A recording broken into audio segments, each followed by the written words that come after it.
the technological singularity of Ray Kurzweil.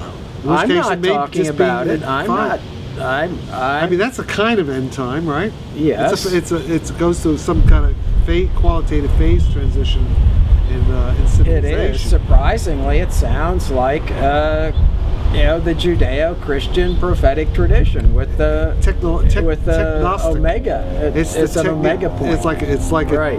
It's the technostic as in TECHGNOSTIC. Yeah. Right.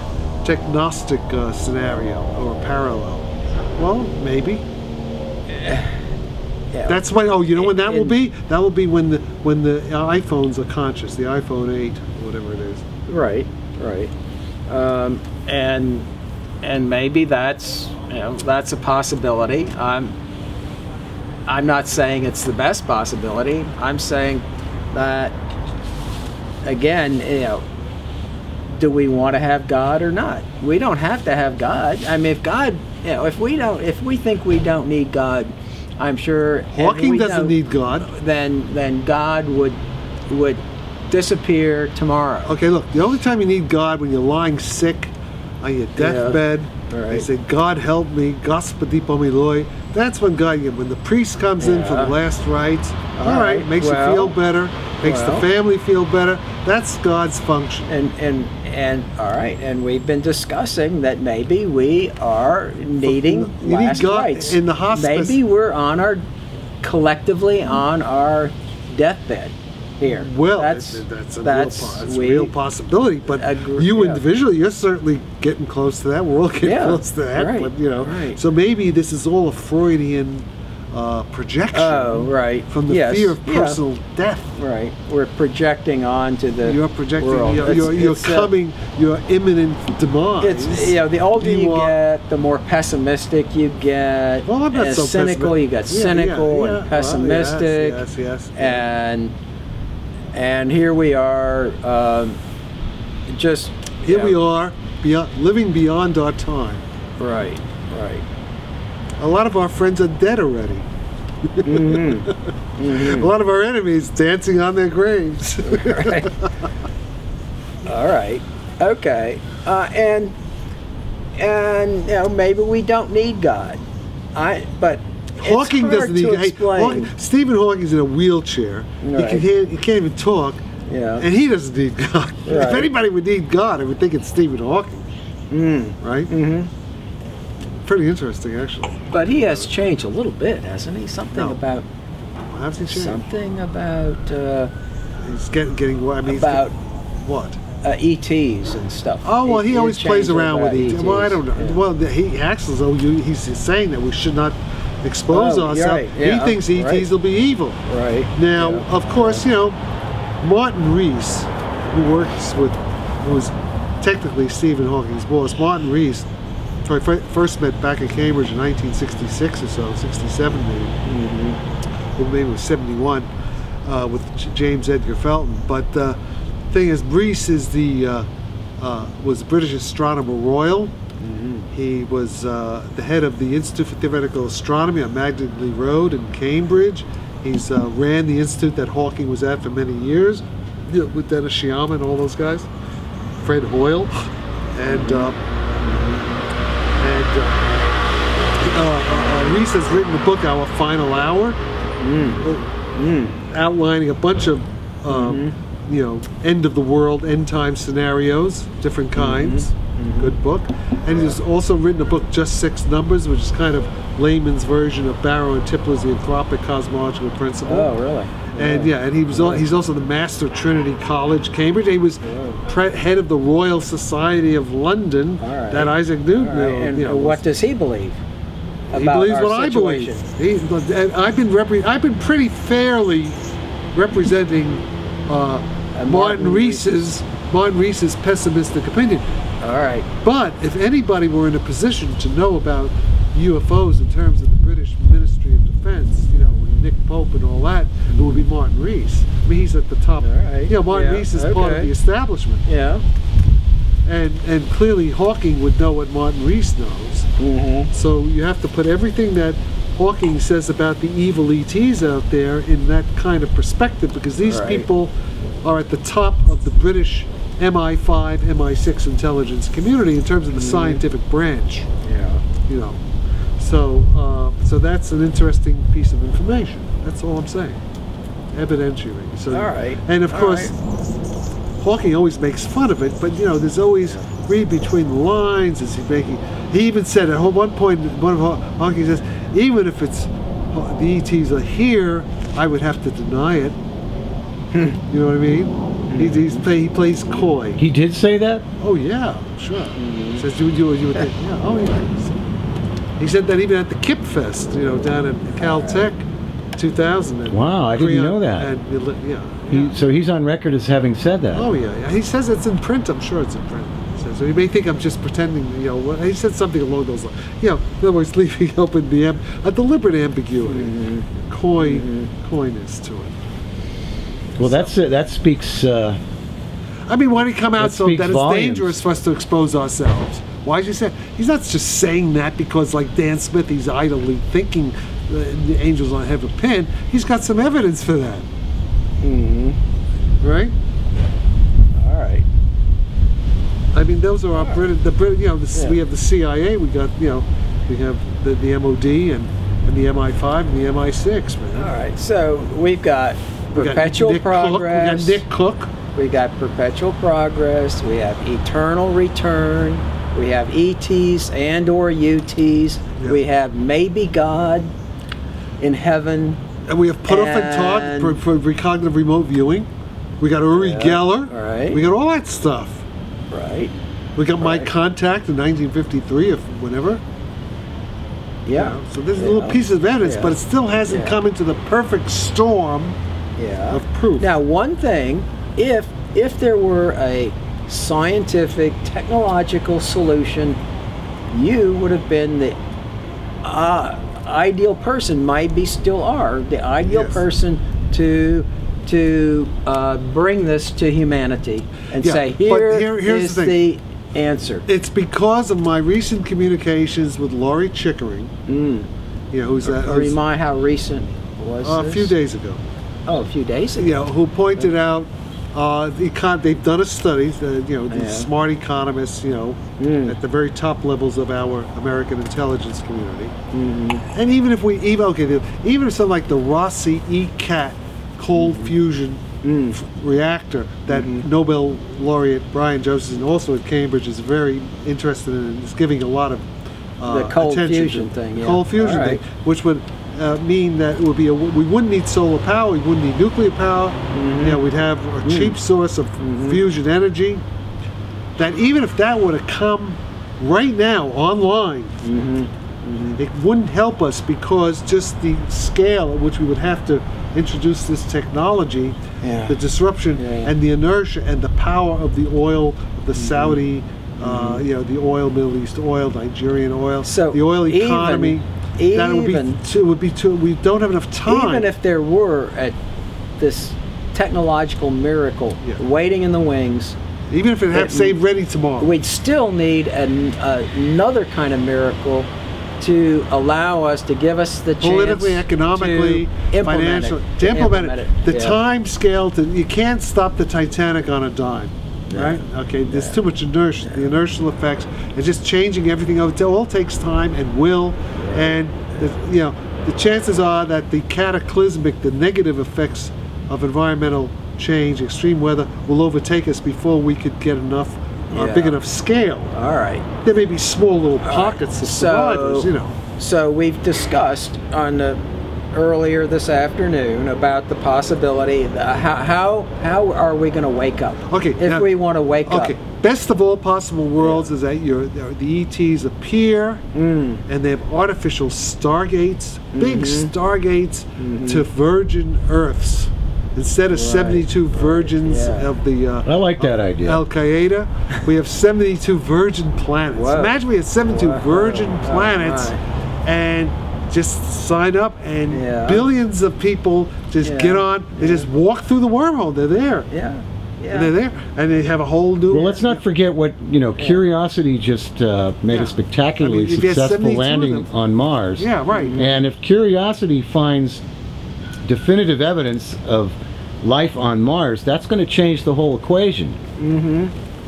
Well, And that also, will add a real impetus for us also- getting off this planet, at Yeah. least going to Mars and checking it out for Well, of course, ourselves. well, Mars, we're already on Mars. But the point is this, these advanced intelligences may be human beings, our descendants from the future, coming back in time in a self-consistent loop in time, self-creating, all a consistent scenario. Well, then that would give the lie to us destroying ourselves in the next 200 years. That's our only hope, but that theory may be wrong. It's only a theory. See, maybe I may be. I don't have the arrogance Like I do. like he does. Yeah. Well, and also like some of the people I know. I don't have the arrogance to say that Jack Sarfatti thinks that he is really right. I'm just playing with ideas, with possibilities. Yeah. Okay, that's all. right. I'm very And diffident. all I'm very diffident, modest, and shy. I'm a Jack, humble fellow. I know you I'm are a humble fellow. I can, yes. In my Jack is one of the arrogant most way, humble people I'm that very I humble. know. That I know. In his humble yes. way, he's very arrogant. My arrogant way, I'm very humble. All right, and all I'm saying is let's play. I just want to play your. Let me into your garden, and we can play. Here we are in this beautiful and garden. We can play. This is as close to the Garden of Eden as you're likely to get. And so that we can play this little what if game. What if game? He wants to play a what if game. Prophecy, little prophecy game. All right. And yes, and maybe E.T. But see what I'm saying is you're like John Wellington Wells. You're a dealer in magic and spells. yeah, right. And Actually, now, you're Baron Murgatroyd. in the best possible world, we Baron are. Murgatroyd. I'm saying, in the best possible world, you and I and Kim and Jagdish, we are the best possible creatures. Well, we're fine fellows. I agree. We're with fine that. fellows, We're fine fellows. and we're not. There's not going to be. We're not going to be obsoleted by the ETs out there. Now, Kim has suggested that maybe they want to breed. We have certain genes that they lost, although I don't know why they would lose them. No, because they're I out mean, in how do you space. lose? Oh, How do you cosmic lose rays? the genes? Cosmic rays. Yeah. Deterioration. But they, Oh, because that thing, what did you call it? That thing in genetic They don't have. They've been. I mean, they're billions of years ahead of us, and they haven't figured out artificial Again, I have never professed to know what ET wants. What? Because I have never claimed to know what the motives of these beings that are visiting us are. Yeah. It would be like a rat in a laboratory trying to figure out what these creatures that are doing all these experiments on them, what their motives are. I mean, they may be that far advanced from us. Well, are they more advanced? I don't think they are. No, I agree with Edgar Mitchell, astronaut Edgar Mitchell walked on the moon. He thinks they're only the ones that we've been in contact, the Roswell ones. He says they're only 100 years, a century ahead. They're not that far ahead. Does he know something we don't? Well, that's what he said. He's on record. It's in writing. And he probably does. I mean, if anybody, he's a friend of George Bush, Senior. I mean, Edgar Mitchell has the highest. I mean, he would know what's. And he says they're 100. That they're just right. They just jump ahead of us. The ones from Roswell crashed. Okay, they're not that far ahead of us. You see. Which is why I've been telling all those idiots at DARPA, NASA Starship project. I mean, they're totally oblivious to this. Well, maybe Bill Clinton will get him some money and something good will happen. Again, anyway, there's a moving target. There's a moving target here that I shoot down one target and another one pops up. It's like the whack-a-mole. I went down the wrong pipe just like you. It's a video game. Can we stop playing whack-a-mole for a second? Because it's a video game. Tiring. It's tiring. All right. Let's go back. To where? To God. God, you always want to go to God. God. I know. I have it on the brain. You have God on the brain, man. Yeah, I mean, we have to do a little bit. I mean, we have to erase some of your false memories. It's talking about. See, I get tired of talking about operating system 8 and operating system 9 and baby steps, baby step, baby step.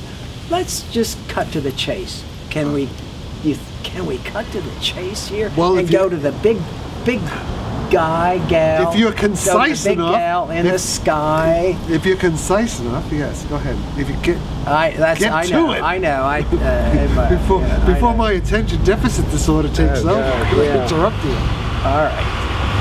Let's at some point here, don't we? In these taking the baby steps, we need to understand what God. We need to reconnect with God. If there is a God out there, don't we need to reconnect? Dan Throop Smith needs to reconnect with God. I'm already connected, man. All right, then why worry about the ET? Why you spend so much time worrying about the ET? You got the God phone. You had the God phone. Yeah, but God is, but they are ETs. They're just, God is God an ET? Is God an ET? Of course. What do you mean, of course, he's God? What do you mean? It's the Arthur Clarke principle. What about Valis? What about Valis? Yeah, that's all technology. Whack-a-mole. No, Valis is all, it's nothing supernatural. It's all advanced technology which to a primitive mind such as yours appears like spiritual magic. But it's not, it's technology. It's all Wizard of Oz. What about Beyond, it's Wizard of Oz. Jack? Remember that book you wrote with Fred Allen? But that's all physics. It was all using physics to explain to demystify. It opened my eyes to beyond space and time, to eternity. But why do you want to complicate things with metaphysics, Dan? It's technical. It's fiber bundles. Entanglement is beyond space and time. It's non-locality. It's all technical. It's all expanded physics. That's all. Simply, what do they say? You got to go. If you have an issue, you want to get something, solve a problem. You don't. You go to the. You go to the. Where it says. What does it say? Truman had on his desk. He says the buck stops here. The buck stops here. I want to know. We want to know, where does this buck stop? Does it just keep baby steps? Or does it stop somewhere? If you believe in the holographic universe, it stops at the future event horizon, which is this giant, conscious cosmological computer. And that's where your phone call came from. Maybe not. Maybe it came from Maybe it came from an ET 100 years in advance, like what Edgar Mitchell talks about. That's what it sounded like. No, it could have come from an ET any number of years. You know where it came from? I know where it came from. But it could have come from the there and now. No, it came from the iPhone 8. iPhone 8? Yeah. Well, because it was on the phone. Yeah. This was just a little demon. It was not God. It was just a little. It was like RDD2. It was like that sort of thing. Yeah. But how do we know? iPhone 8. Why would you trust? I said I'm a conscious. It said I'm a conscious computer. So I'm a conscious computer on board a spacecraft from the future. Here we go again. Here we go. This is the one I did to Senior Dan Smith. Dan Smith Senior. Okay, but listen. Actually, I meant the there and then. I did this. I pulled out this. And what does this say? What does this say on the back? Who cares what it says? They're a bunch of Freemasons. Wait a minute. It says in God we trust. Wait. Does it say in iPhone 8 we trust? Does it say in ET we trust? Who cares what it says? What does it say? But it also has. Why? It also has. Oh, Jesus Christ. Watch it here. Wait a minute. That's right. Hold on. It also has the eye in the pyramid. No, it's not going to. That's what you get for bashing the Freemasons.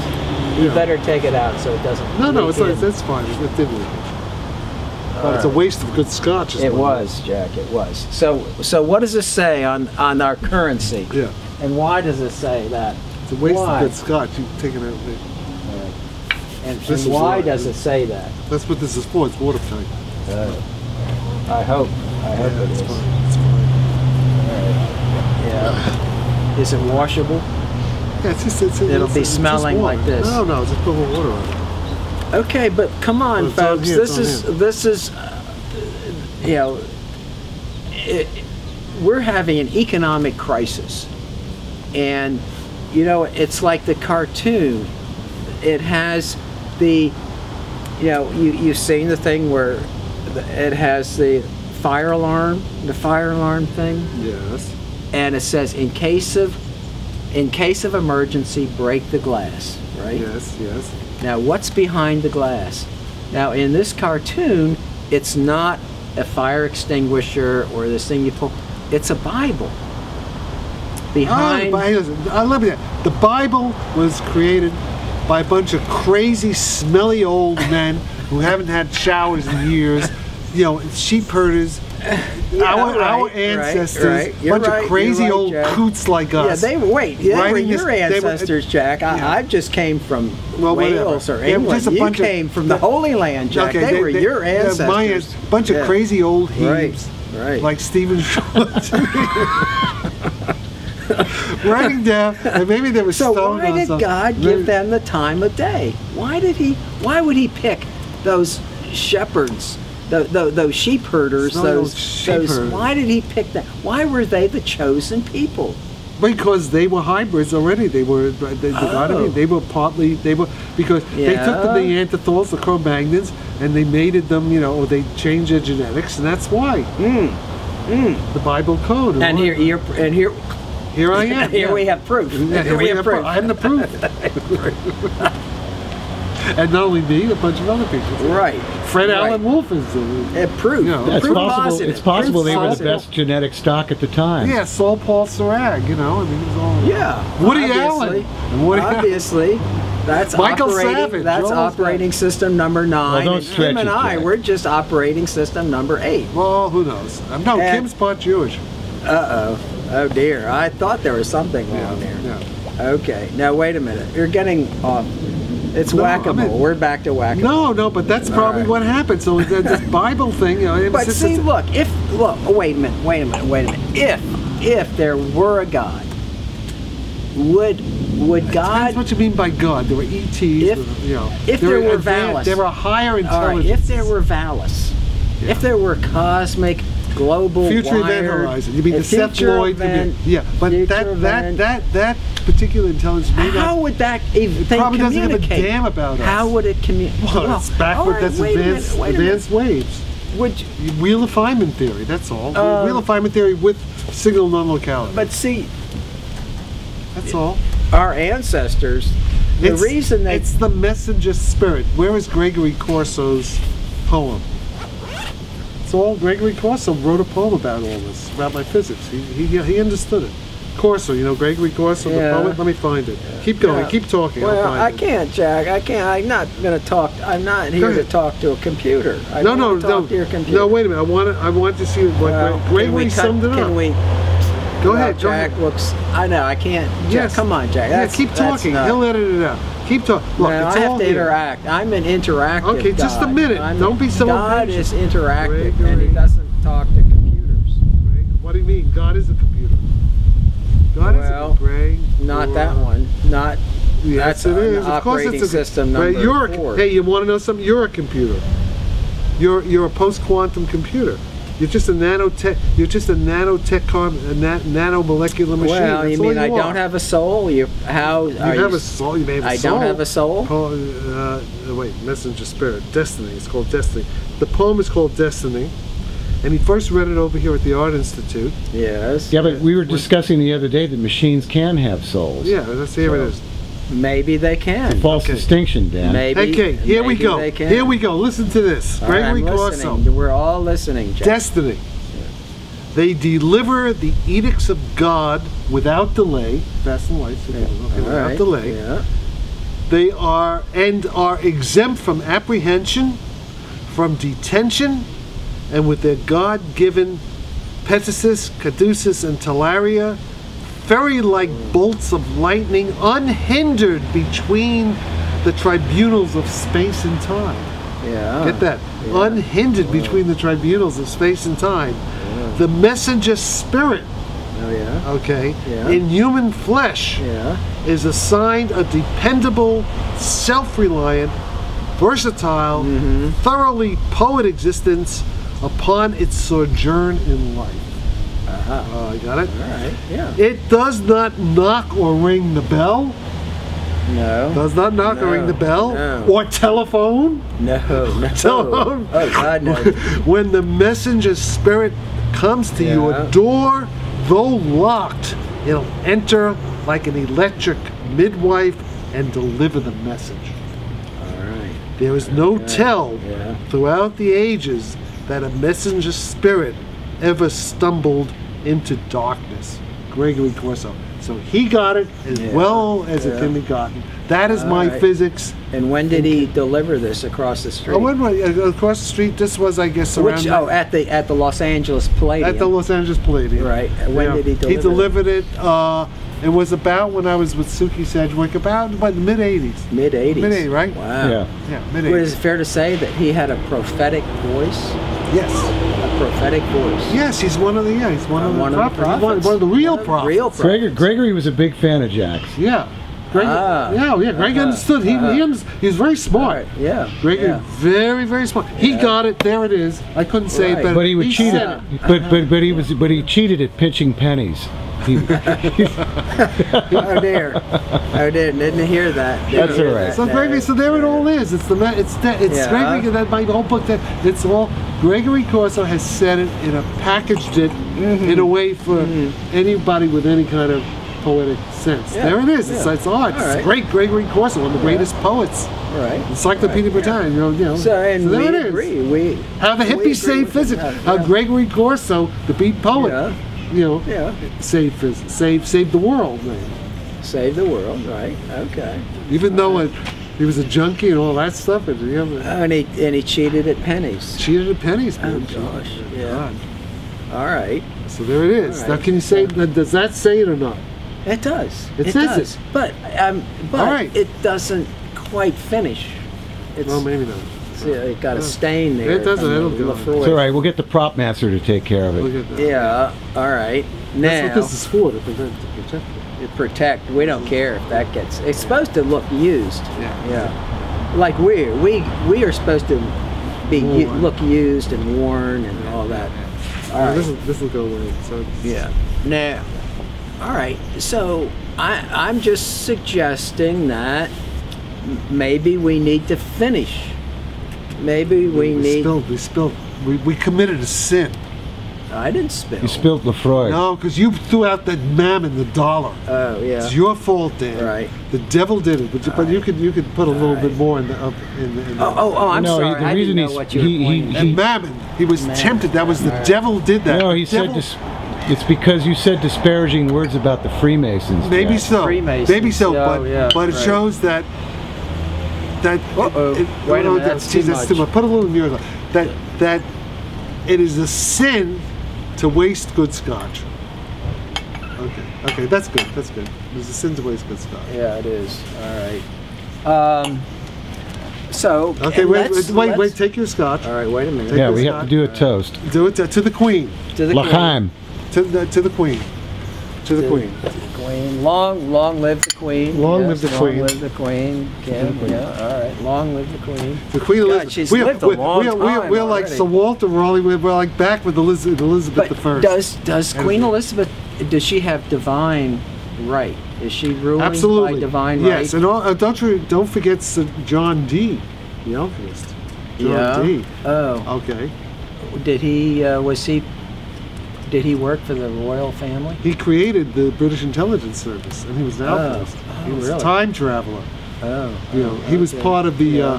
He was part of the Priory de Zion. He was part of the. Going back from the Grail. From my ancestor, Godfrey de Bourbon and Washington Troyer, all that stuff. They were all like part of that secret society. We John Kelly and Dr. D. Yes. We have to see now if Jack has had imbibed enough of the royal water. To that's Aqua Regia. To Scotland. To go one more step here. Yes. Another baby step. Yes. And we've had Gregory Corso, John Dee, yes, and we had Stephen Hawking, and Martin Rees, who's Lord something. Martin Rees is now a Lord. Yeah, he's lording it over us. Yeah, lording it. Yeah. All right. So now, don't we? Maybe God wants us to go another step. another star. This God of yours may just be, Yeah. is it a Yahweh? It's just some extraterrestrial It might who's be a little an bit ahead of ET. us. It might be just, You know, it who's might just be an ET. you are like But Don look, Quixote. You're like Don Quixote. tilting. You're tilting yeah. at windmills, man. Yeah. That's yeah. what you are.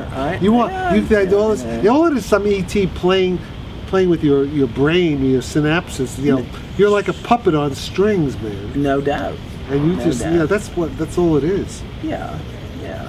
Well, we're all strutting on the stage of Yeah. what is it? It's all Something Shakespeare. Well, Shakespeare. Yeah. We're all. The world's a strutting. stage.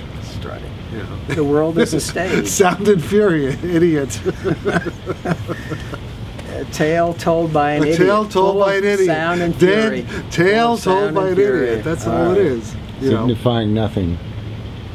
Well, Signifying. Signifying nothing. Right. Signifying nothing. Well, I say it signifies something. It signifies, okay, it is proof for that this is the most dramatic of all universes. Yeah. Yes. Right. And if yeah. and All right. change the word best of all universes. to most dramatic. Most dramatic, and most aesthetic. most aesthetic, absolutely. Dramatic. Absolutely. Tasty. Yeah, Tasty. absolutely. And I mean, you look at you know, and you see, you know, the great music, you know, Mozart and Beethoven. Oh gosh, you know. it was the, Yeah. you know, the That's it. Yeah, it Art. was- It's Mozart. You know. You know, that may be the reason the ETs are here. They may be just like our music and our Maybe. art. Yeah, It's possible. They like Lady Gaga Yeah. and Madonna. and they knows? like our women. They And like our women. Yeah, they want our women. That's it. They want our women. Yeah, that's why the Nephilim came, Yeah, because right. they saw That's it. They it. knew a good thing when they saw it. But Yeah. you see, that's all consistent with them being our descendants from our own future, coming back to reinvigorate the gene pool. Right. Because you know, the more primitive they did. Yeah. Because they after Well, that's after many generations. 144,000. You see, the Nephilim were really us coming back from the Yeah, future. of course. Well, that's what Which I think. Hey, look, it's all right. gone away. I don't even see look it. at- oh, Look magic. Look at that. A little bit. Just a little. I'll put a little water. Look at the right side. Special effects. That's all right. Okay. All right. Now. All right, so we're digressing, guys. Let's, We are. No, but It's actually it's interesting. whack-a-mole. Whack-a-mole. Yeah, no, Whack-a-mole. but it's Come on. it's digression. It's Come on, guys. it's broad spectrum cultural. We are taking yeah. a broad spectrum Yeah. of cultural memes that are very important. Yeah. We are the world. Something. All right. But. All right. So. If you were a personal God, you know, you're the God that the ET God. The ET is kind of impersonal. oh, that's interesting. Not Let's necessarily. explore that. Do you think Not necessarily. that is it possible, Dan, in your worldview, that these if these ETs or UTs, whatever you prefer to call them, are spiritual beings? He thinks the spirit. They may not Yeah. be at all, though. They They may not be spiritual at all. That's right.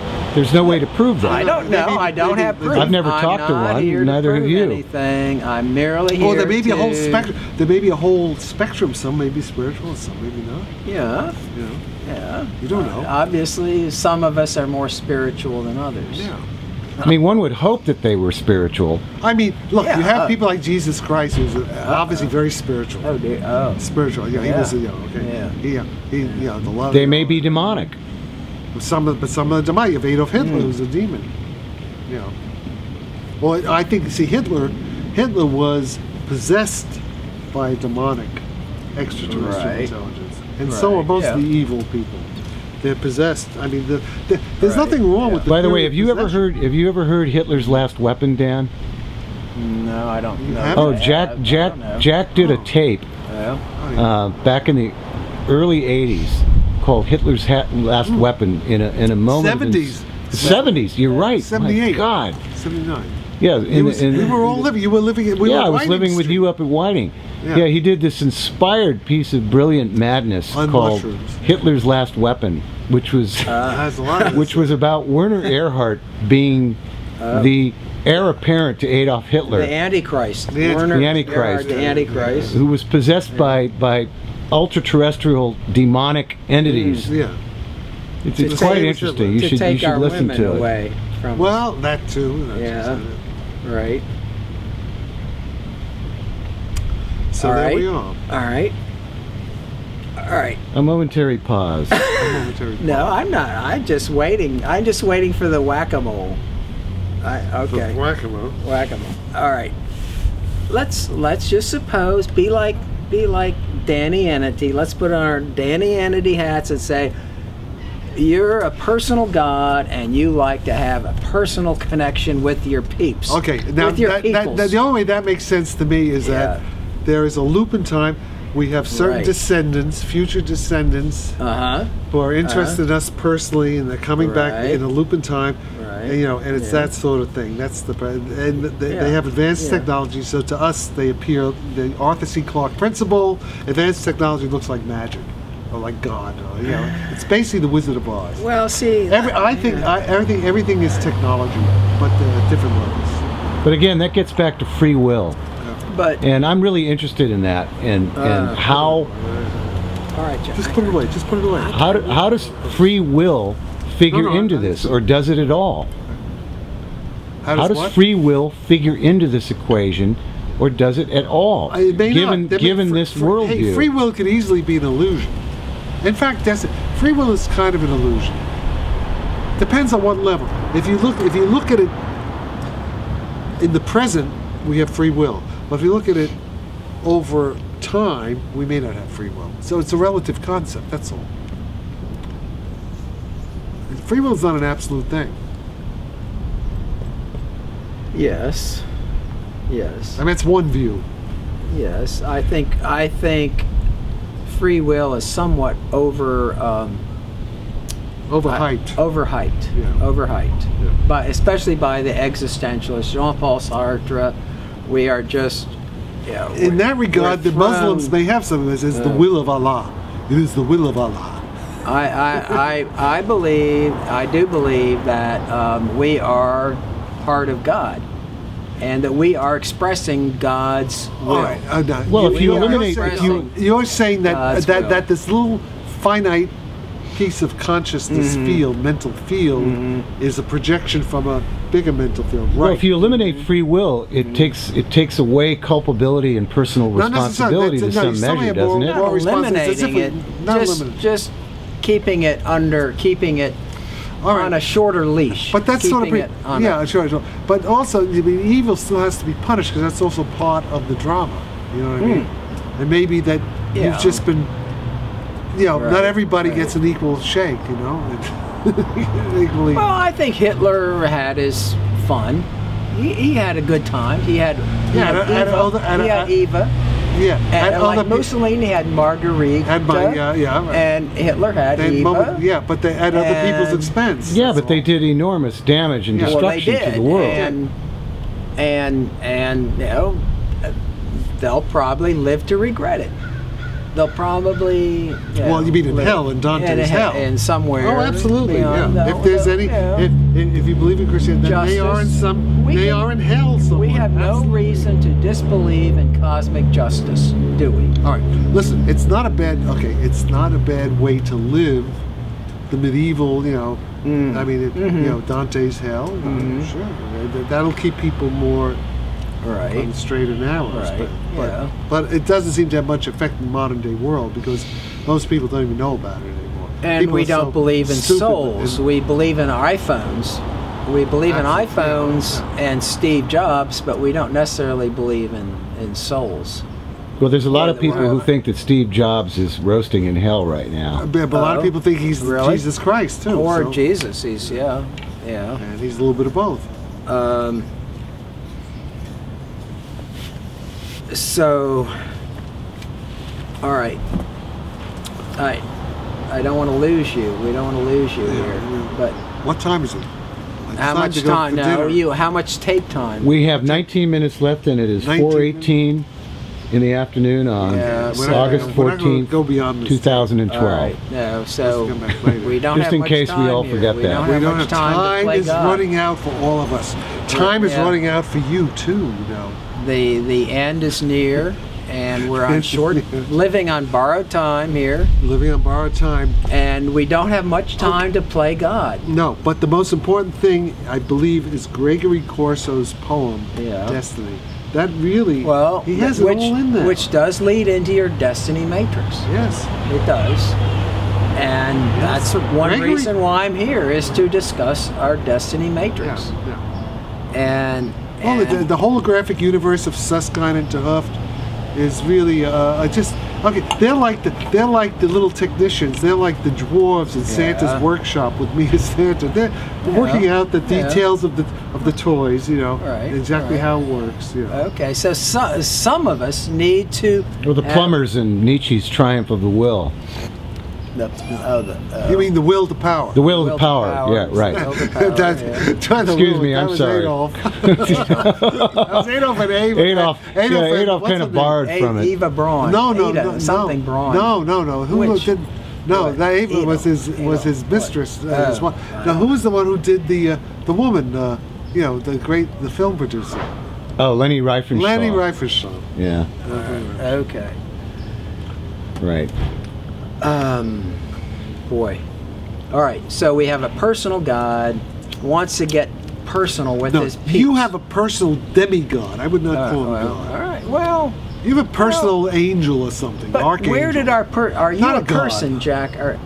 Are you a person? Do you have personality? Are you a personhood? Do you have a personal identity that's gone through time from little Jack on the telephone at age 12 up to Jack now at age 72. Right, 73 almost, yes. Still on the telephone. Yes. Well, on the iPhone. And we could recognize people won't have much. I could have seen you then and see you now, and I say, hey, that's probably the same person. Well, that's an interesting issue. That's a person. Well, maybe so. You can see. There's a time. I don't know. I'm not sure. There's a timeline. This is a person.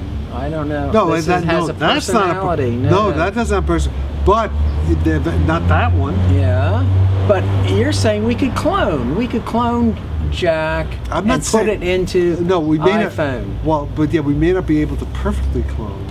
I don't know about that. That's yet to be decided. Okay, but would you, if you were God, would you? I mean, we are clones of God. Is what I'm saying. Is we are clones of God. No, but if we're clones of God, but isn't there a? That's why we have error. Yeah, isn't there always error in any type of duplication process? Yes. Because we never have perfect cloning. The no cloning theorem says that perfect quantum cloning, perfect cloning is not possible. Imperfect cloning is possible. Look, we are perfect superluminal communication is not possible, Jack. but erroneous superluminal communication is possible. All right. Well, how would you describe that? I describe it like would that this. Would that be precognition? Like this. Yeah. Would that be erroneous? That's what Russell Targ and all those guys are talking about. That's what their data is all about. Absolutely. There's always noise, a lot of noise in the signal. Listen a second. It involves Yakir Aharonov's weak measurements too. They're not von Neumann's strong measurements. They're these weak measurements that have a lot of error in them. Go ahead. All right. Jack has declared himself to be something of a dualist. Mind and matter. I am a Cartesian dualist of the most obvious kind. Bless you. And I wear it as a badge of honor. All right. Dualist. I am a Cartesian dualist because I'm a Bohemian. All right. Now, so on one hand we have your brain. We have Jack's brain up there. Brain. Yeah. And we have Jack's mind, which is out here someplace. Well, it's but it affects. It's connected with this. Now, if you Descartes thought there was a pituitary gland there. Well, Descartes didn't get it all right. He got some of it. Right. So but now you and I are post-quantum physicists. Yes. And we know there's a quantum aperture, a quantum free will, a little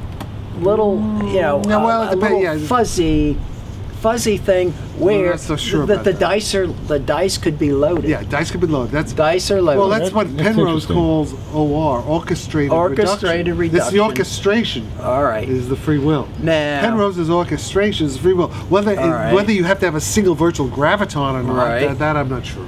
All right. You don't need 10 to the minus 33 Now, if you were a parrot flying around up here, and you would have a quantum, you too would have a little quantum aperture for consciousness. Consciousness would go through this little pea brain. Well, little pea brain. Yeah, actually, they're smarter than we think. All right, yeah, they are. Their little pea brain can connect to God. Maybe. Well, it's not that small. It's not that small compared to us. All right, no. Smaller, but not that small. Okay, but now if you get a bigger aperture, quantum aperture, Post-quantum, let's call it post-quantum, non-local We're talking aperture, about entanglement signaling efficiency. Entanglement signaling efficiency is the key. Right. All right. Then you get a bigger connection to Vallis. That's your plug. That's your plug into Vallis. Well, that's good. Is this little Something quantum like that. And aperture. Vallis may be at the end time. Now, Vallis may be 64 billion years of Penrose conformal time, which is infinite Einstein proper time in our future. Or it could be Kurzweil's. It could be 25 years. 25 years. The Kurzweil thing might be an image of the. Yeah, it's not going to be a perfect reproduction. It won't be. Yeah, the Kurzweil thing may be kind of a clone, an imperfect clone of the real thing. All right.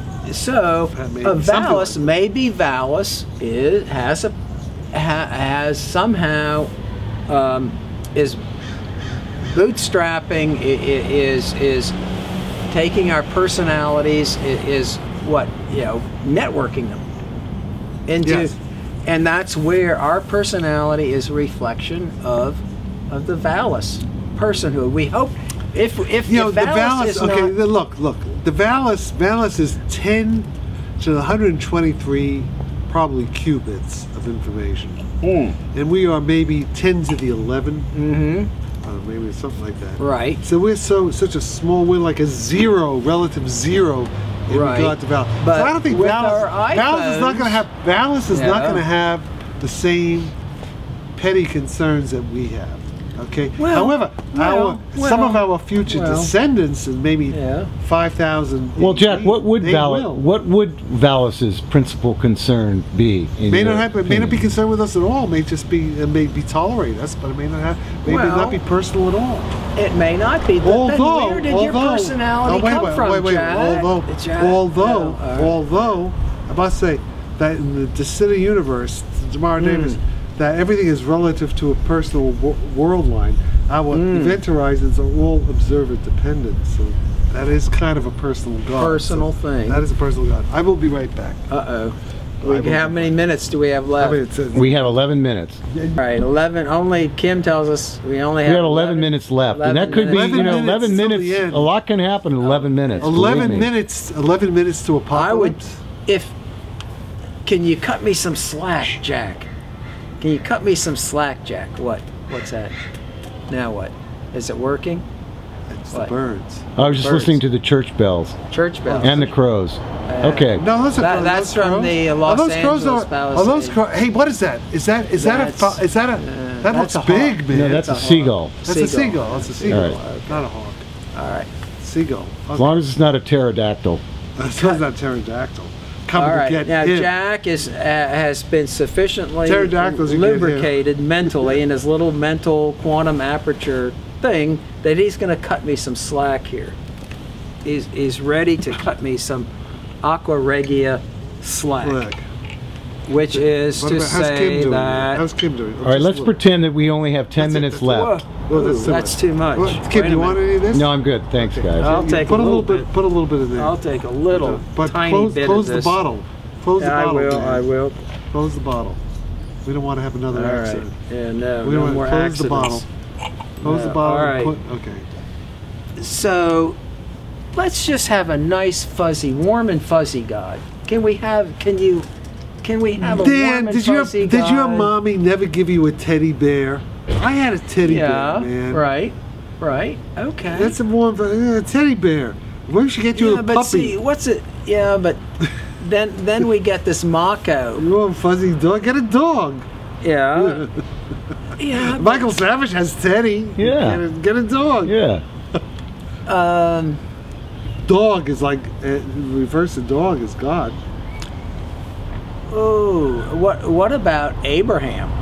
What about Abraham? Was it Isaac? Who he was going to sacrifice? Abraham's a goddamn psychopath. Well, a nutcase. Abraham, we put him in jail if he did child abuse. I agree. He would have killed. He would have killed his own son. They made this big deal. I mean, what's wrong with these stupid people? They made big deals. These psychopaths, these criminals. Right now, we put them in jail. You call Mark Alvarez and the San Francisco police and arrest the goddamn idiot.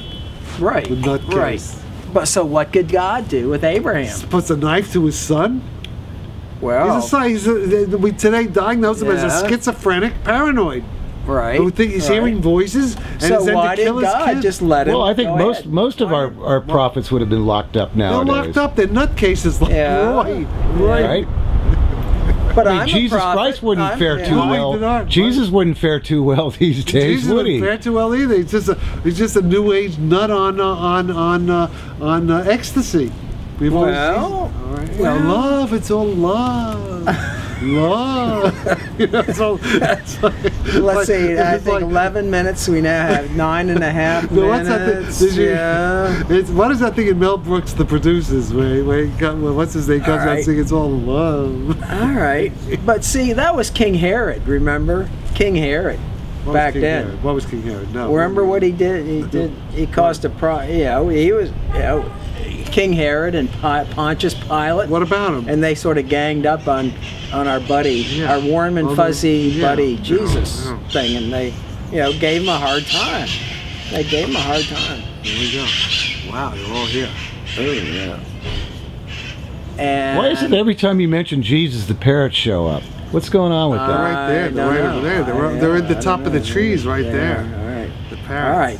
So now, if we wanted to have the second coming, just supposing, just for the heck of it. First of all, the second coming. Saul Paul wrote a story. Saul Paul Sirach of the Hippies and Safism wrote "Jumping Jesus," a story of the second coming, in which it's a kind of Joe Firmage, rich guy, right out of contact, who simulates the second coming of Christ, but it's really kind of about UFOs. So you really, next time you come, when I get back from England, let's fly Saul Paul Sirach down here. I thought he lived here. No, he lives in Eugene, Oregon. Let's have him come down and he can put you straight about the second coming. But Saul Paul went to a seminary. Saul Paul was a seminary student. Wait, was he a Christian? What was he? What kind of seminary? Saul Paul Sirach's father was a Dutch missionary. A Christian missionary in Indonesia, in Jakarta. No kidding. Who was interred by the Japanese. Ooh, ouch. Saul Paul's father died in the concentration camp, Japanese concentration camp, and Saul Paul, from the age of 1 to about 4 or 5, was brought up with his mother and his brother in a Japanese concentration camp in Indonesia. Until he was until he was liberated. He was like that story with Meryl Streep. There was a movie about the women with the kids. He was one of those children. Do fingers. Yeah, he was one of those children. Saul Paul is one of the more brilliant humans I've ever met. Yeah, he's like Dr. Spock, and he went and he was brought up in a very strict Christian. Christian, although I think they're part Jewish too, a Christian seminary until he was about 16. Then he became a hippie. He was a real hippie. Okay. Saul Paul was the inspiration for what's that thing? Jesus Christ Superstar. Right.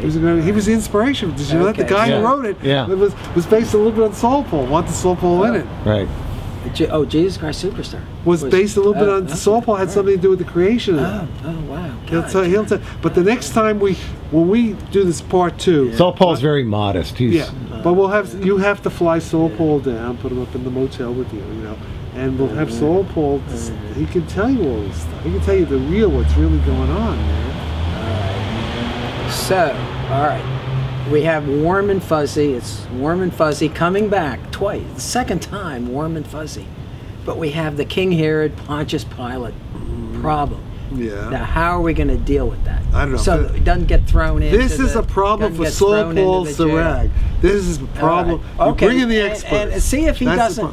That's for episode number 2. All right, but we have now 4 minutes left. With 4 minutes left, I would suggest. I would think that one way to handle this situation, the second time, so you don't make the same mistake twice, is to bring in the ETs, bring in the visitors, bring them in. Hey, Saul Paul, I'm telling you, he wrote the whole story about this back in the 1970s, and I have the not 60s. Read he wrote this. I have not read the story. We're setting up the sequel. We're setting up what's going to happen. The Empire Strikes Back. What? The umpire strikes back. The umpire. We're setting this up. Right. You have to get in. All right. The person who knows about this. All right. So what you do who can is communicate with you about this, because he's a Christian like you. You're not. All right. Well. All right. Well. I mean, I don't know if Jack is going to let me speak anymore. I'm letting you speak. All right. You got 3 minutes. 3 minutes. It's all you. 3 minutes. The first three, the last, there was. We got the 3-minute warning. 3-minute warning. Yeah. Okay, Weinberg wrote about the first 3 minutes. Is the last 3 minutes? The last 3 minutes. Okay. All right. You don't want to have the same mistake of getting Jesus crucified the second time. That would be one time too. The first time people thought it was too many. Twice would be definitely too many. So you send the ET visitors in, and you create MJ12. Okay, fine. MJ12. Okay, fine. MJ12. Gordon novel. Yeah. Well, you know what, gentlemen? I think we should on the next episode of this, we should talk about MJ12 a little more. Right. Since you happen to have Gordon. Since you seem to know a lot about that. Yeah. Dan. All I know is what I read. Oh, I thought you had. I thought you had friends who were. I thought you had friends who were in MJ12. I don't. Well, we met the guy. We met at MJ. We met. You know, we met him. You know, the guy from when we were up on the hill with.